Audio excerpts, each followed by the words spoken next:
Hey guys, FilthyRobot here, back with the Arumba, continuing our EU4 campaign. Hopefully, I'm pausing the game today or no? Oh yeah, definitely. We actually passed like two or three whole years, didn't we? The last episode or two. I thought we were doing good. Yeah, we were doing well. People are telling me that the cliffhangers in this series are real apparently. It happens all the time because there's always something happening in E4, and there's never really a good spot to take a break. But you have to take breaks, otherwise, how are you gonna, make a living, or how are you gonna go to the bathroom or grab a soda or whatever? So it's been a week since we played last. We've had a chance to review and respond to some of the feedback and the comments that we've gotten. So a couple things I just wanted to address before we dive into like a big long session here is that there were, I think, 2 or 3 things that I wanted to just commentate on. One is that, yes, we are playing on hard mode, which is not something that the average new player is going to do.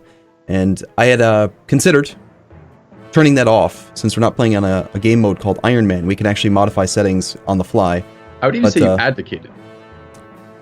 Does it advocated? Turning it. No, yeah, you would say that. Yeah.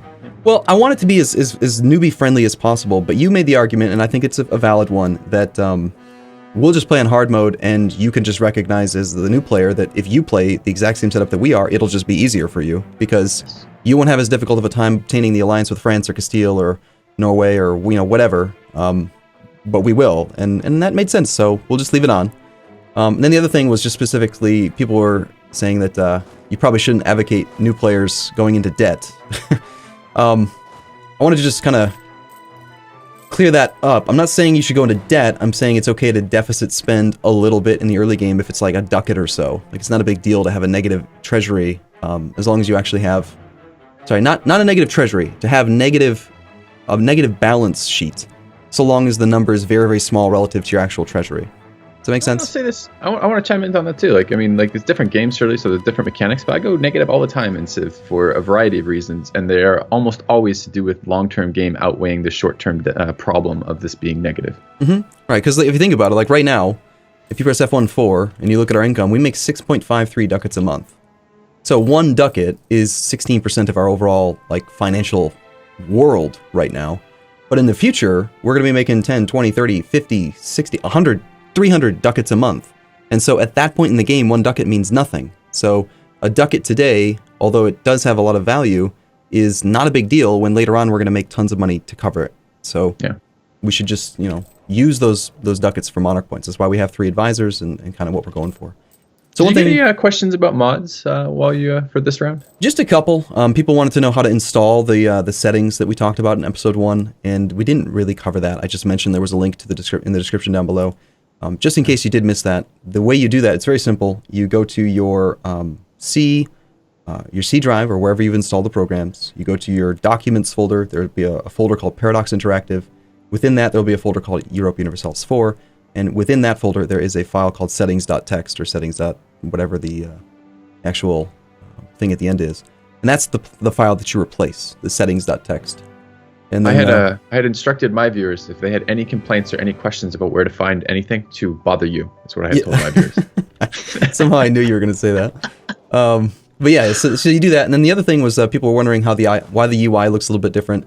We're using a mod called the Stellaris font mod, which brings the Stellaris, another game that Paradox has made, brings their font over into the game. It doesn't change the checksum because it's a graphical mod. It doesn't actually make the game any different. The gameplay is all the exact same. So you're actually able to use this mod without worrying about not being able to obtain achievements or play on Iron Man mode. That mod is available on the Steam Workshop. I also, the problem is, the reason why I didn't mention it is that it's a little bit tricky. You've got to install, if you want to use keyboard shortcuts, which we're using, and the Stellaris font mod, you have to merge them together. And I did that for Filthy, but I didn't necessarily want to just do that and make it too complicated for brand new players. So, game looks pretty. We like it. I like it. So anyway, real quick, I did just lower maintenance a little bit here. Just a tiny bit, like 10% or so, because we're above the amount required to do these sieges by enough that even if we suffer a disease outbreak, we'll still be above 3,000. And I'm not expecting us to go to war right this second after this war ends. You don't think might as well. England's going to be pissed off about Leinster down here? Nope. They might be. Okay. I mean, they're going to be upset that they're definitely trying to vassalize Leinster right now. But they can't really do anything about it because if they want to declare war on us, they've got to attack France. And why would they attack us and France if they could just attack France on their own? They would rather take that war first. And since they haven't taken that war, we're pretty safe right now. That's good logic if they think rationally. Do the AI in this game think rationally? A lot of times, yeah. Okay. I mean, for the most part. I mean, it's really when you say AI, this game has, I would say, some of the best AI of any grand strategy or like strategy game I've ever played. That being said, it's still just a script. You know, it's not true AI. It's right. Nothing. AI will do, right? Yeah. They're going to do this, then this, then this, based on these criteria, and there is no real thought to it. It's not like it's a smart machine that's learning or anything. It's just following. But you're saying you're comfortable enough with the conditions that it's going to respond to that you think you've manipulated them to such a point that you were unlikely we're getting warred right now from them. Yep. Got it. So let's go ahead and let's unpause and see if we can end this war. How's that sound? Well, I like the unpausing. I don't know if I want to end this war. Can't we make Leinster suffer a little bit? Well, you were talking more about pillaging their troops and stuff. Did you get 3 pop-ups about the royal marriages from the little one province miners? They are pop-ups on the alerts. Yeah, the alert bar. Yeah, on the alert bar, but not center screen. Reason for that is we just reloaded the game. This is our second session. Every single time you reload the game, a lot of things will change. Nations will recalculate their rivals. They will recalculate who they want to be allies with. They will resend these types of interactions like royal marriage requests if they aren't currently in place and they consider you to be friendly. So even though we told them before to F off, like, we don't want to marry you, they're like, oh, hey, you guys reloaded the game. Let's re-up our offer. So again, there's no opinion penalty. And someone said I was wrong on this, and I am not wrong on this. If you decline a royal marriage, there's no opinion penalty to it whatsoever. If you decline an alliance offer, there's like a -50 opinion malus for declining an alliance. But if we could just go ahead, I'm going to right-click one of them. It should just be from your screen as well, I think. Did it? I just got rid of one? No. Okay. No. We'll just right-click on all 3 of them, and then go check out our 3 allies, and let's just see their opinions of us. Tell me the hotkeys for that again. Right-click on Scotland. Okay. And then you'll see our 3 allies. We've got the little blue flag and the green flag. Sorry, red flag. Just click on any one of those. Allies are okay. You mean the checkered cross flags? Okay. Yep. In the bottom left corner. And then if you just look at their opinions of us, the Desmond opinion of Scotland is modified by same religion plus 25, alliance plus 50. There's no opinion malice for declining a royal marriage. So whoever said I was wrong, I'm never wrong, except for when I am, and I won't ever admit it, or something. So anyway, yeah, we're not going to royal marry those guys. Main reason again being that a royal marriage, if you take a royal marriage and then later on decide that you want to break the royal marriage, you have to suffer a -1 stability hit to remove that relationship, to remove that royal marriage. So it turns a short-term alliance into a potentially long-term relationship, and we don't want that right now. Yeah. There is a way to offset that without making things too complicated, and that's that if you take an idea group called diplomatic ideas. But we're going to talk about ideas when we get there. Okay. Once we actually have the option to take an idea, we'll talk about ideas. Until then, let's just try to unpause, let the game go. Okay. So yeah, we're doing our sieges. We're on Military Tech 3. No cannons available yet, so nothing to really do there. We'll try to just let the game run. All right. And we are just, are we doing any sort of monitoring from a kind of, as a newbie learning? Should I be doing much monitoring on these sieges or just let it go? It's a useful information to know, like... I mean, weren't our boats supposed to be engaging in some sort of combat at some point? Well, they are not engaged in combat right now, but they are actively blockading for us right now. Okay. And I guess we haven't talked about this before, so why don't we grab... you see the 14 stack, either in the outliner or the southern blockade. Once you select that navy, at the top of this this unit interface, you'll see it says like 1 navies, no leader. You see where it says 34? Right below where it says no leader? There's like a ship with a wall. It's like a ship is up against a wall. That's the blockade symbol. And then it's just useful to talk about this. This navy is able to fully blockade adjacent port provinces with a total development of 34. The way this number is calculated is you take the sail speed of the navy, and then you multiply that by your navy tradition. And also if you have ideas and other modifiers that increase your blockade ability, then that determines the maximum that they can blockade. And here's what's kind of interesting. So this is a 1 point, like 096 modifier or something. 9.6. This is saying this increases by 9.6%, right? Yes. So it'd be 109.6 of 31, right, which is how you get to 34. Right. If you multiply that, that is 1.096 times 31, right? Yep. So, yeah. Okay. Yep. And then so sail speed is a number that if you press F1 comma, okay, and go look at our 4 different unit types, we've got early Carrack, bark, galley, and cog. Hover over where the actual text says early Carrack. It'll tell you right in there the speed of this ship is 5. That is the sail speed. A bark, as you'll notice, has a speed of 10, a galley has a speed of 8, and the cog has a speed of 5. And this is actually how fast they move from province to province. And when I say province, I'm assuming sea tile. 34 our sail speed? Yes, it is. And now I'm trying to remember the way that gets calculated. We may have just gone down a rabbit hole that we don't need to work out right now. So essentially, higher the sail speed, more powerful of a blockade they're able to put up. Yeah. It bothers me when I can't remember off the top of my head how these damn numbers come out, but... There'll be time for that later. Let's back out. Long story short, light ships will do a better job of blockading than heavy ships, transports, and galleys, because they are faster. Exactly how the number becomes what it is, I actually don't remember now. And it's really annoying me. I'm trying to remember. Are you getting pop-ups, or am I looking for them? Because I haven't gotten any. Nope, I haven't gotten any, and you should be getting them based on the way we loaded the game up. All right. So that 34 development is basically going to say, like, so every single province that we're hostile to in a sea tile, it's going to take all of those individual provinces, add up the total development, and then it's going to blockade using your sail speed. So if there's like 50 development in a sea tile, and we only have 37 sail speed, we're not going to blockade every single province. Does that make sense? Can we tell it which provinces we care about blockading more? For example, if we were at war right now with England, and we were at war with Cornwall, of course, and then, what is this? Glamorg... I don't even know how to say this one. Glamorganshire, then would it try to blockade all three simultaneously, since it's in the sea tile between those three? It will blockade sequentially. It'll go whichever one it can blockade, then it'll try to work towards the next one, then the next one, then the next one. So it's not going to like kind of blockade some. And also, in order to actually get the actual blockade effect on a province, it has to be 100% blockaded. So if you have enough sail speed to get something to like... What does the blockade effect do? Well, first off, just before I forget, I want to mention, do you see in the sea tile of George's channel where the Navy is? There's a little 100% next to our Navy? Yes. That is your indicator letting you know that it is blockading every province that can be blockaded, 100%. If it was at like 70%, you would know that you're not actually getting enough ships there. And if you hover over where the 100% is, or the little icon, you'll see Leinster 10 development is blockaded to 100%. Okay, now back to your question. Yes, there was a question, but I don't recall what it was now. What was the actual blockade effect? Right.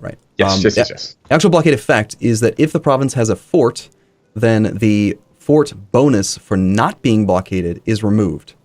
That bonus is a -2 penalty to your dice rolls on sieges. And for some strange reason, it's only -1 if you are dealing with a rebel siege. We talked about that briefly at one point in the last episode. And remind me, so how do I've been trying to click on the little fort icon with the skull on it to see our actual siege stats, but I don't do that that way. I click on an army instead, perhaps? Like, where do I actually get into the siege that's going on in Leinster? Click on the province itself. Yeah. Ah, there it is. Okay. Yep. I wanted to look at this. So I see now there is a -1 modifier on the fort, and you're saying that will not be applied when we're blockading. No, that's not correct. The -1 is because they have a capital fort there. They don't have an actual proper building called a fort, but every capital province in the game automatically gets one level of fort for free because it's your capital. So, for example, let's just go ahead and we're going to move this navy away for a second. Sure. Once it gets to the Irish Sea, or actually even once it's not sitting still, you'll notice now when you click on Leinster, the numbers are different. Now there's now actually a blockaded thing that says not being blockaded -2, which means that our dice rolls are penalized by -2 because we're not blockading them. That's correct. So if we push that back, that will go to -0. Correct. And one of the principal effects of the blockade is to remove that bonus. But the other effect... We got a pop-up. You want to pause real quick? Yeah. Well, you can finish your thought. Yeah. Before you read the new pop-up, I'll forget between now and then. So that's the principal effect, is to remove blockading of forts. Right? You need blockades in order to make your sieges on coastal forts easier. The secondary effect is that you get a bunch of war score. The war score you get is, I think you get like up to 25 war score from blockades, and it's the percentage of the total development that the country you are blockading relative to their maximum. So if you blockade 100% of the provinces, you get like 25 war score from blockades. You blockade 50% of their total development, you get 12.5, roughly, something like that. So you get a bunch of easy war score if you blockade. You also drain, as you commented on a while back, a tiny, infinitesimally small amount of money each month due to blockades. Man, it makes me so happy. I have the same problem with any of the Civ games too. It's like when I get pop-ups for doing something militarily, like pop-up gold, pop-up culture, I'm always very excited by those. So I've been really enjoying watching the gold pop-ups out of these, because even though they're really small numbers, I'm like, yes, we're doing something, actively milking gold out of them, which is pretty great. Mm-hmm. Yeah. But it's not very much. No. Also, there, if you click on the province itself, this is the last little thing, and then we'll let you go into this event. Click on Leinster. Yep. Press the V key to switch to province view. Okay. Now hover over on the left-hand side of the province dialog. You'll see there is tax, production, and total. And then at the very bottom of the screen, there's trade, where it says trade power, trade value, and goods produced. We're looking for the tooltips for trade power and goods produced. You'll notice there's an effect, negative 75% trade power due to blockade. Yeah. And for... Wait, why are they getting this negative 75? I thought we just moved away from blockading them. We saw that we'll no longer have that. Right, like, I mean, we looked, right? We looked, the fort is no longer negative penalized, right? So why are they still counted as blockaded? Most likely that's the thing that only updates once per month. Okay. It's calculated on the first, remember we talked before about turns, right? And a lot of things are calculated on the first of the month. Since it was in effect at the beginning of the last month, that province dialog probably doesn't update until the next tick. But we're going to put our navy right back because we don't want to miss it. Now, it's important to know that you don't actually have to have the blockade up all the time to get the benefit. The blockade only has to be in place whenever the actual siege phase is pulsing. Right? So again, clicking on Leinster, you can see that we have 15 days left till the next siege phase. That's that little pie chart in the bottom left corner. Ah, okay. So once, our fleet, we can like double dip with our fleet if long as it doesn't take more than 14 days or whatever the cycle is in between. Yeah, it's risky though because you're pretty unlikely to actually manage it well. You're going to miss out on blockades. It's easier just to park navies in front of every province you want to have a blockade on.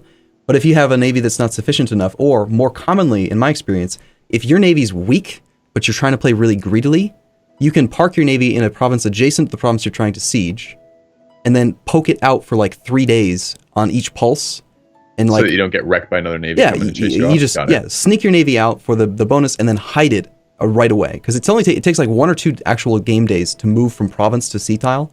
So sometimes you can do that, but it's pretty sneaky. I like uncommon. Yeah, that's just something. Okay, so we're right. Event. You have an event. What's your event say? It's the same event we had before, but I don't have the same options. Which one is it? So it's the Cardinal Sins again. Oh yeah, we still have no air. Our man has no. He has no willy. But well, I think it's all about his willy actually. But what are we gonna do? But there's no third. So last time there was a third option that I could do. I believe. I think there was, right? It may have been another event. I think it was a different event because we were righteous. So we have the 2 options then of. Here's what we care about. Say again? All we care about is what's the strength of the claim and how are the stats of the kid. Yep, the kid is a 524. The weak claim. Okay, weak claim is. I think it's always going to be weak with this specific event because that's just what the event does. Again, weak claim will set our legitimacy to 20, and you said he's a 524. Yeah. So that's above average by quite a bit. 524. Remind me average again. Again, your stats can be 0 to 6. So, and also someone commented on this, said I was wrong, said that the actual average is 9.5, and that's bullshit. It's not true. If you take 0, 0, 0, and every other combination up to 6, 6, 6, there's 19 total outcomes, right? There's not 18 total outcomes because it's whatever. There's 19 total outcomes available, 19 combinations of stats, and you take all the sum of them and divide it by 19, you end up with 9. So the average is 9. If the number is more than 9, he's above average. If it's less than 9, he's below average.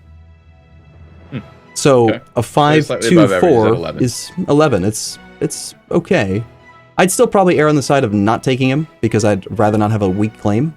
Okay. But if he was just a little bit better, I might do it. All right. I mean, I'll leave it up to you. But if you want to, no, I'm not really interested in illegitimate error quite yet. So let's go with "Forgive me, Father, for I've sinned," and take the 2 helpful influence. Yeah. Okay. Cool. We're going to continue to get events like that related to making babies so long as we have no error. Okay. I'm really starting to lower maintenance a lot. Go ahead. You're starting to lower maintenance a lot, you said? Yeah, you'll notice our maintenance slider's down to like 10%. I'm just trying to break even on our finances because the troops are large enough. Like getting told off on the forums about it? Yeah, well that, and also we just don't need to have maintenance at all since we have 4 troops there. Okay. In fact, if we want to, we could go all the way down to 0 maintenance and make money. So long as we have at least 3,000 troops in the province, the sieges will continue. Your actual maintenance makes no difference. However, if you were playing in multiplayer and you tried this and you have no maintenance, your morale would be down to 0.5, and the AI will never do this to you, but a player could. There's a button they can press. If you click on either of these 2 sieges right now, you'll notice at the top it says Defender. There's a morale bar. And then there's a little tiny button with a bishop or like a rook-looking castle parapet type thing with some troops in front of it. Okay. Sortie from siege. Yeah. This button will take the 716 troops. Well, in this case, I'm looking at Leinster. 716 infantry that are in there and have them go sortie and attack the outside force. So against a player, this would be a bad idea to go down to 0 maintenance, because if they notice you do that... Why does the computer never do this? Because the computer's stupid and it's a script. We've talked about this. Okay, but that's just not in their script of actions they take. They will never, ever, ever use sortie. It is a feature they are not allowed to use. Huh.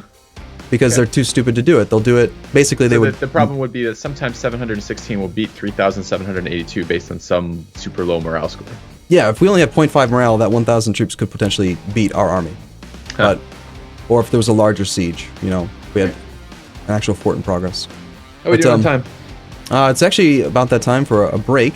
But one last thing on that sortie is that it does cost military points. Almost every button you click in this game is going to cost you monarch points.